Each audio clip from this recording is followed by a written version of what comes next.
The desert spread out wide and never-ending, its air dry, its heart tired of men's fights. A single man on a horse moved across it, slow and steady, dust rising behind him like a ghost that would not leave. His name was James, 33 years old, with broad shoulders and an empty spirit, the kind of man whose boots made more noise than his mouth ever did. The sun was going down in the west when he saw the broken things, a burned wagon, ripped cloth. The wind stirred the ashes of what was once a family's life. The air smelled of gun smoke and sadness. He got off his horse, each step careful and slow, as if the ground itself remembered the violence. The blackbirds, crows, had already come, their cries loud and old. Then he saw her, tied to the wagon wheel. A woman sat very still. Her hair was long, black like crow feathers, covered in dirt. Her wrists were bleeding where the ropes bit deep. Her dress, what was left, spoke of being held, not of choosing to be there. She did not lift her head until he was close enough that his shadow fell over her face. When she did, her eyes caught the last bit of light, dark, sharp, and whole. She did not beg, and she did not pull away. Her look was steady and proud, as if she had seen enough cruelty to know the difference between a person and a monster. James stopped moving. He couldn't find the words. The wind spoke instead, low and moving. Somewhere inside him, something that had slept for a long time began to wake up. He knelt down next to her and reached for the rope. Her voice came out, soft, rough, but clear. "Do not touch me unless you plan to kill me." He froze. The desert seemed to hold its breath. He had heard many things in his life, pleas, bad words, prayers, but never words like these. They carried no fear, only strength. He put his knife to the rope anyway. It fell loose with a quiet sound, like a snake losing its skin. She did not run.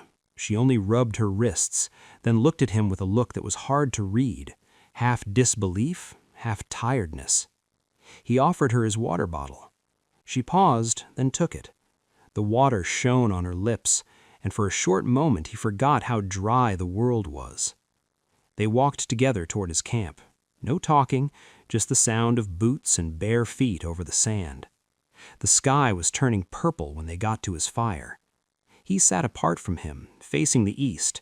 He gave her his blanket, but she did not thank him. Saying thank you would have made it a smaller thing.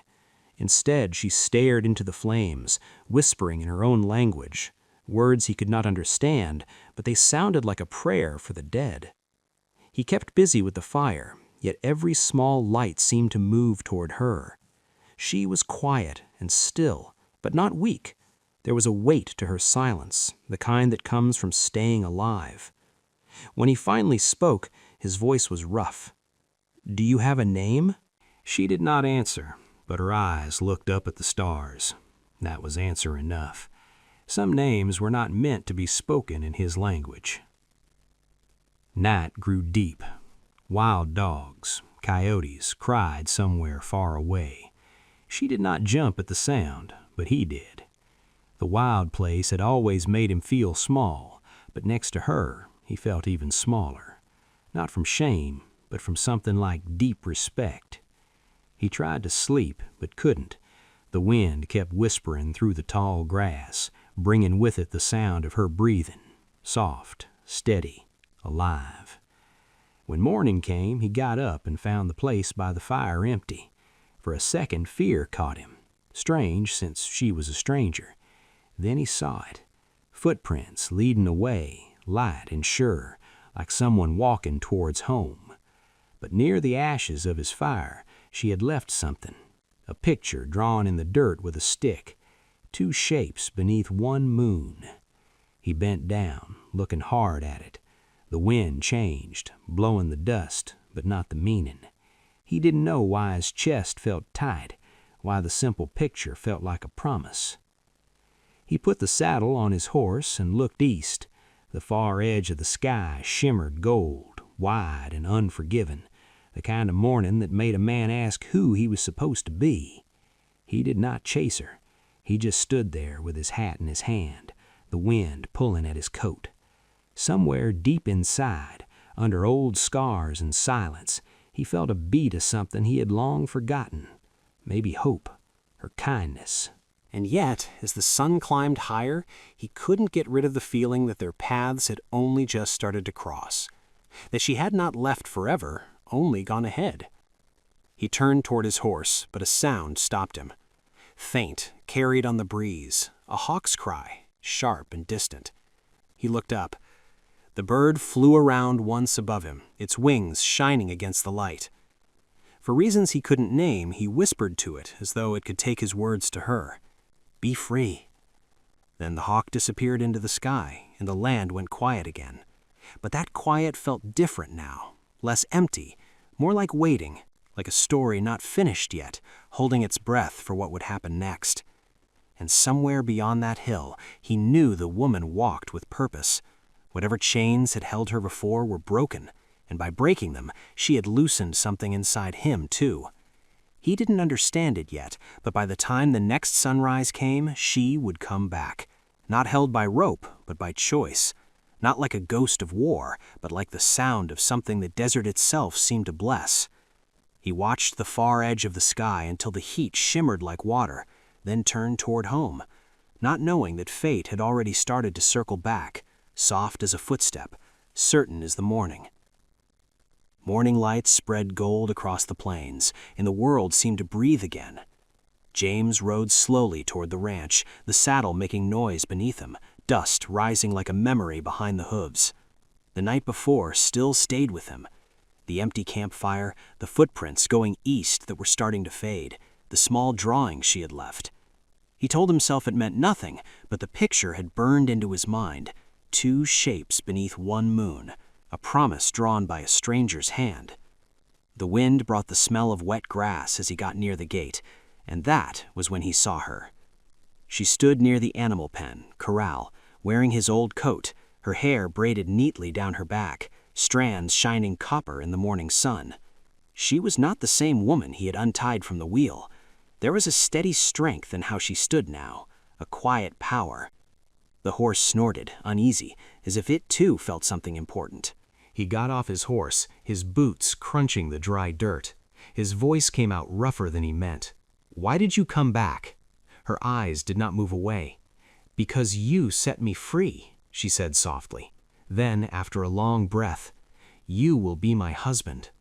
The words hit him harder than any bullet. He almost laughed, a quick, unsure sound that broke the morning quiet. He shook his head, saying quietly that she didn't know what she was talking about, that a man like him was not fit to be anyone's husband. She stepped closer.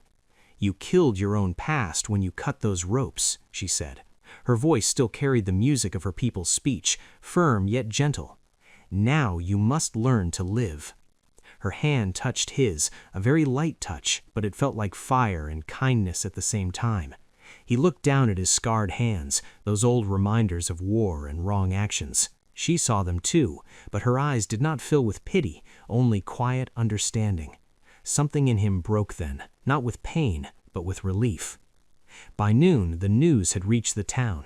James Turner, the quiet rancher who never spoke much, had brought home an Apache woman. The men at the bar made fun of him over their drinks. The preacher stopped by, hat in hand, his words full of worry. "This won't end well, son," he warned.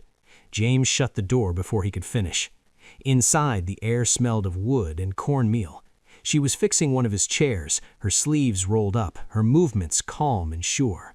Not once did she ask to stay. She just acted as though she already belonged there. He watched her from the doorway, watched the sunlight paint her skin gold and the dust rise around her bare feet. The silence between them was not awkward anymore. It was full and alive. When she began to hum, the sound brought back a memory in him, a song his mother once sang when the nights were long and the winters hard. That night he sat by the fire while she ground corn on a stone, her rhythm steady as a heartbeat. The world outside their walls could rage and whisper, but inside there was peace. He found himself thinking that freedom might look like this: two people surviving the world together, without words, but whole. But peace never lasts long in a land built on blood. Near sunset, hooves pounded far away. James stepped outside, his instincts becoming sharp like a knife taken from its cover. 3 riders came from the hill.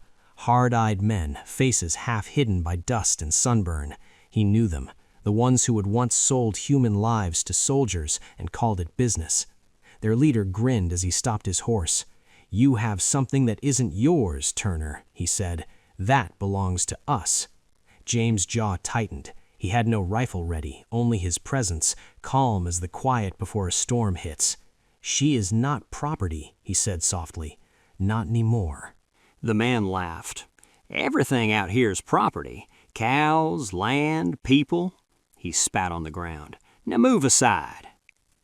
Behind him, she appeared on the porch, not scared. Her braid moved in the wind. The firelight from inside moved across her face, and for a moment she looked like she was made from the dawn itself. The men laughed louder. One raised his gun toward her. James didn't move, but she did, fast as a hawk's shadow. She hit the leader with the stick she had kept since that first night, the same one she had used to draw the 2 figures in the dirt. It cracked across his arm. The gun fired wildly, missing everything but the silence of the desert. James jumped, grabbed the man by his coat, and threw him hard to the ground. The others hesitated, saw the fire in her eyes, the steady anger in his. Then they turned their horses and ran into the fading light, their bad words swallowed by the wind and distance. When the dust settled, she stood breathing hard, hair loose, eyes shining. James's heart pounded at the same speed as hers. He wanted to speak, but couldn't find the words. She finally broke the silence. "They will not come back," she said simply. He nodded, though his hand shook from the excitement of it all. "You could still leave," he murmured after a while, his voice low. "No one would stop you now." She looked at him as the first stars came out above them. "I already chose," she whispered. They sat together on the porch as the rain began to fall, a rare, forgiving kind that made everything soft. The land breathed again, as if some old curse had been lifted. She leaned her head gently against his shoulder, and he covered her hand with his, feeling the warmth of a life newly claimed. He didn't say another word. He didn't need to. The rain spoke for both of them, its rhythm slow, healing, never-ending. And when lightning flashed across the sky, he saw her face lit up next to his, free, fierce, completely alive. He realized then that he hadn't saved her at all. She had come back to save him. Somewhere far away, thunder rolled like applause across the valleys. The smell of wet earth filled the air. Inside the house, the fire burned steady, and on the table next to it, the stick she had used to draw lay beside 2 empty cups. He looked at it and understood. The drawing had not been a goodbye. It had been a beginning. And outside, the storm carried their names into the dark, promising a morning neither of them could yet imagine, but both somehow already believed in.